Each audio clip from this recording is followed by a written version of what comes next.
Welcome to So Much Fun. If this is the first time you've ever watched any of my videos, I'm Colleen Murphy and I teach sewing. And in fact, I've been teaching sewing for over 24 years, so quite a long time.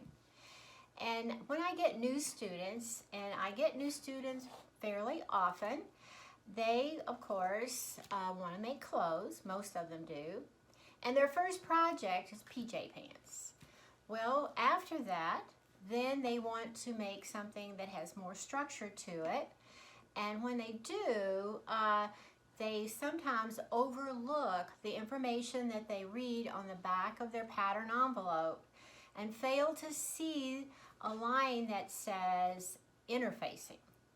And so when I bring that to their attention, they have no idea what interfacing is. They don't know what it looks like. They don't know where to find it in the store. So they have all kinds of questions about interfacing. So as a result, I decided today I would take some time to give you a brief lesson on interfacing. So let's get started. One of the first questions my students ask me is, why do we want interfacing? What's the reason for it? Well, interfacing is used to stabilize the facing. And when we say facing, that's what you find around the neckline if you're making a blouse or a top or a jacket. You also find it in the armhole.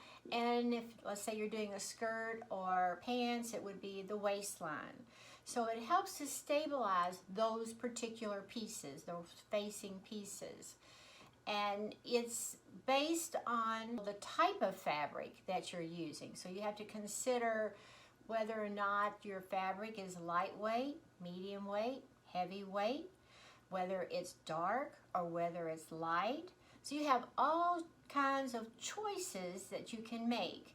So, but the three basic categories are fusible, sew-in, and knits. All right? So we'll start out with the fusibles. I'm going to focus on interfacing that we use for clothing and not so much for other projects such as handbags. So this first one is the non-woven fusible. So it doesn't have a grain line. And it also, on the information that is given with the interfacing, tells you what types of fabric this is suitable for, that this is good for lightweight and medium weight. And as you notice, I have already fused, and you do that by using an iron and just simply pressing it to that fabric. I'm not going to demonstrate that. I think we all know how to iron, and not just iron, but actually press the interfacing to the fabric. It's just an up and down motion, the same as if you were pressing your seams. You don't move the iron, you just go up and down. The information that the product gives you, it tells you, and it demonstrates on it how you do that. And I highly recommend that you make a sample. So you have your fabric with no interfacing on it, and then you take a sample of that fabric and you fuse your interfacing to it, and then you can make a comparison and feel the difference.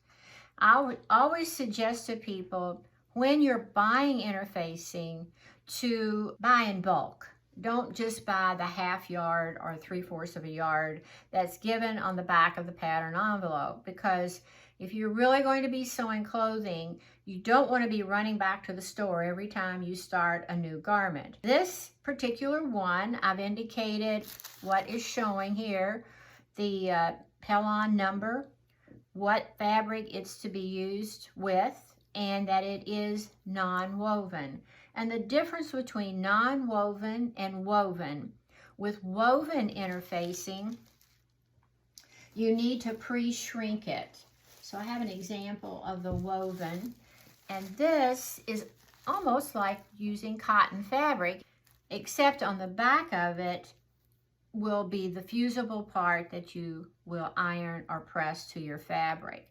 But just to look at it on the other side, it looks like white cotton fabric. So it has a grain line. And I did try pre-shrinking this to see if it actually would shrink, and it did. I took a half of a yard, and after I put it in hot water and left it there for about a half an hour, then I did not wring it dry, and then I hung it up on a clothes rack. It only takes, you know, about an hour or so for it to get completely dry. And then I remeasured again, and I found that it shrank about 3/8 of an inch. So I highly recommend, I think it's absolutely necessary when you use woven fusible interfacing that you pre-shrink it. It doesn't take that long. It's very simple to do.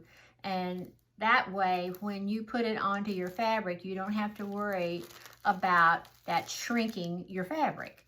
So again, I did the same thing. I wrote information that was provided with the interfacing, and I made a sample, and I also have a sample of the fabric without the interfacing, so I can make a good comparison on the effect that this particular product has with the fabric.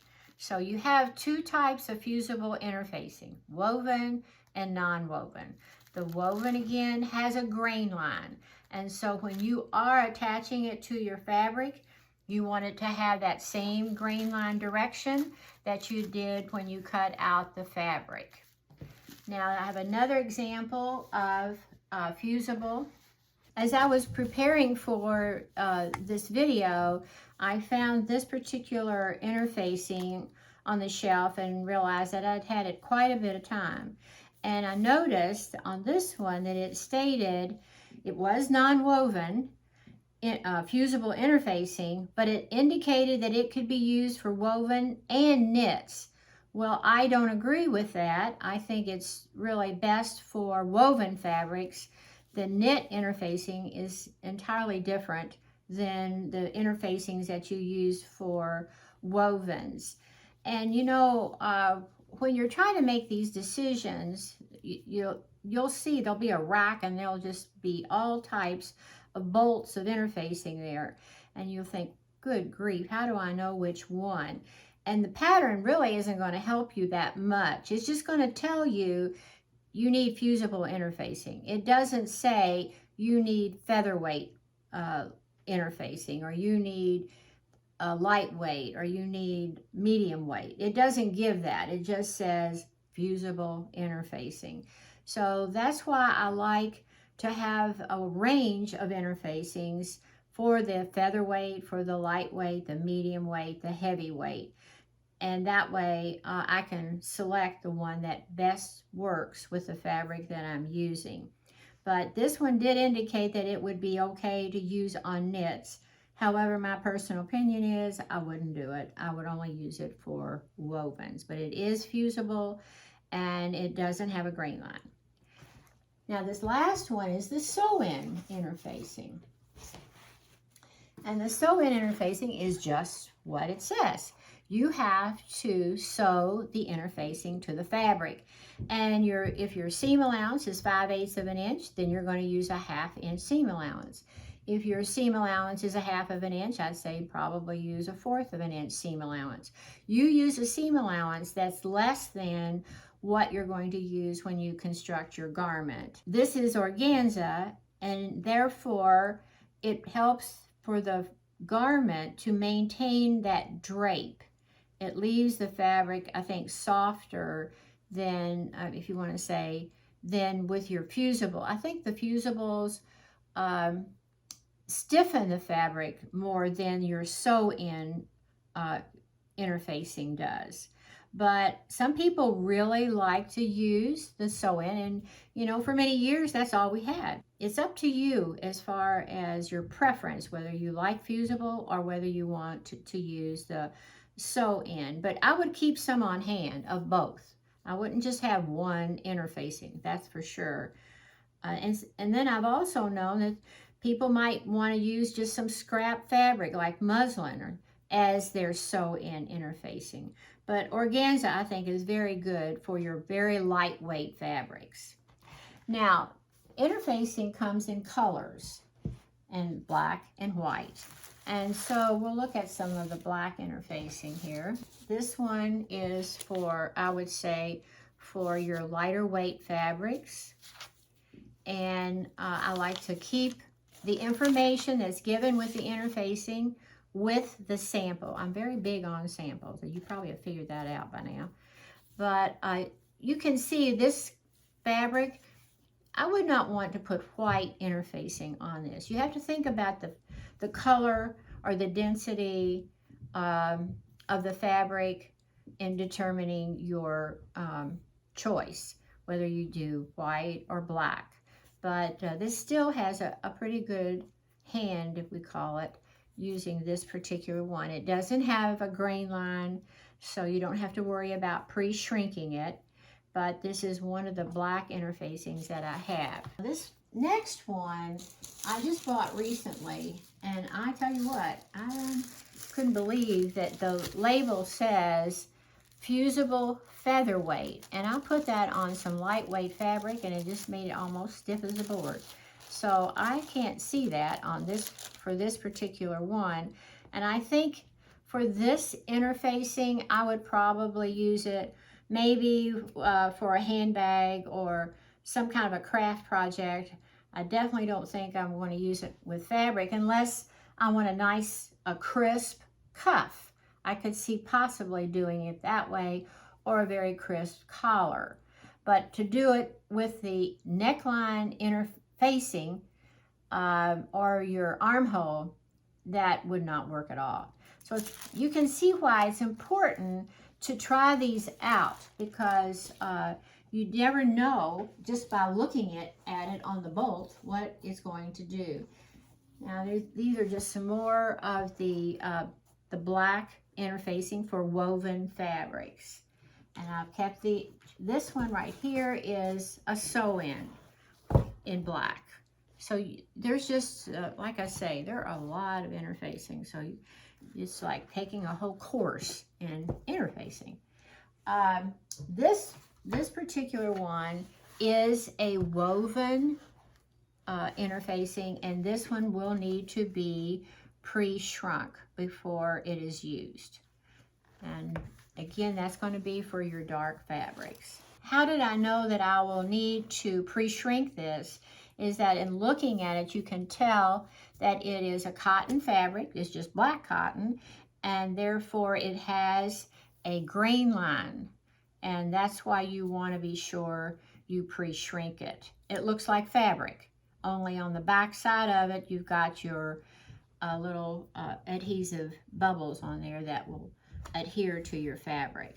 When you're pre-shrinking, remember you're putting it in hot water, but you're not going to put this in the dryer. You definitely have to line dry it, and you want to be gentle with it.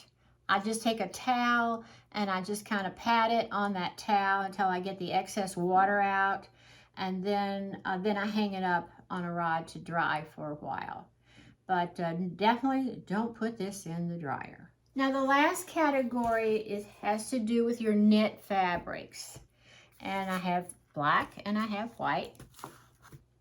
And the thing about this, knit is not woven, of course, but one direction will stretch more than the other direction.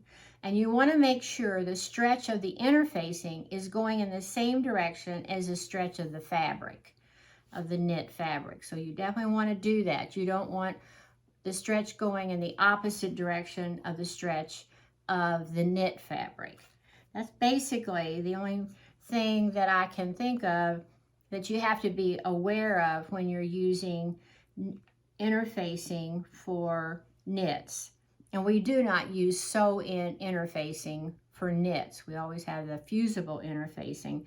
And here with my sample, I've indicated the stretch direction. And with all of these samples, I always like to have a piece of the knit weight without anything on it, so that I can compare it to the sample that has the interfacing on it. The more information you give yourself, the better, because you may buy this interfacing when it's on sale, and it might be several weeks or even months before you actually have an opportunity to use it. So by making samples, and I would suggest you do it maybe after you bring it home, although for every project you do, you need to test it out first before you actually cut that out, to make sure you're going to be satisfied with the effect you get with the interfacing. I hope this video has helped you have a better understanding of how to use interfacing, and it shows you the importance of making samples. Remember to like and subscribe, and have so much fun.